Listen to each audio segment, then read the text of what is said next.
क्या आपने कभी सोचा है कि मेहनत करने के बाद भी कुछ लोग गरीबी से बाहर क्यों नहीं निकल पाते? दोस्तों, दुनिया में कोई भी इंसान बिना कारण गरीब नहीं होता। गरीबी सिर्फ पैसे की कमी नहीं, बल्कि उसके पीछे एक गहरा कारण छुपा होता है। और जब तक हम उस मूल कारण को नहीं समझते, तब तक गरीबी का समाधान मुमकिन नहीं है। और अब इस मूल कारण को समझने के लिए यह कहानी सुनिए। एक गांव में भामा नाम का एक आदमी रहता था।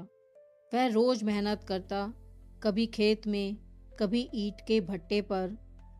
जो थोड़ा बहुत पैसा मिलता, उसी से उसका घर चलता था। लेकिन भामा की जिंदगी की सबसे बड़ी समस्या ये थी कि जिस दिन उसे काम नहीं मिलता, उस दिन उसके घर में चूल्हा नहीं जलता था।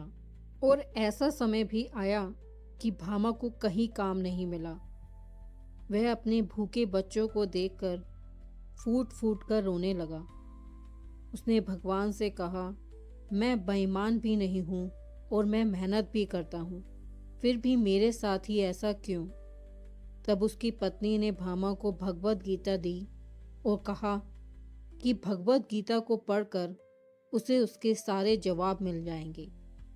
भामा ने पढ़ना शुरू कर दिया और भगवत गीता में एक जगह लिखा था कि मनुष्य की दशा उसकी सोच और नीयत से बनती है।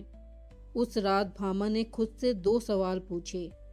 पहला सवाल था कि अगर कल मेरे पास बहुत सारा धन आ जाए तो क्या मेरा मन और ज़्यादा विनम्र होगा या मेरा अहंकार मुझसे बड़ा हो जाएगा?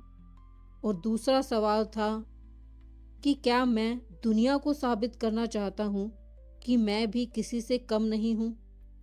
फिर भामा ने शांत मन से सोचा कि अगर मेरी अमीरी किसी और के मन को दुखाकर किसी को छोटा महसूस कराकर खड़ी हो, तो ऐसी अमीरी मेरे लिए सही होगी? इन सवालों ने भामा को सच्चाई दिखा दी कि गरीबी का सबसे बड़ा कारण पैसे की कमी नहीं, बल्कि दूसरों से ऊपर दिखने की नीयत है। और जिस दिन नीयत बदलेगी, उस दिन किस्मत रास्ता ढूंढ लेगी। हरे कृष्णा। और ऐसे और भी गीता ज्ञान के लिए चैनल को लाइक, सब्सक्राइब और कमेंट भी करें।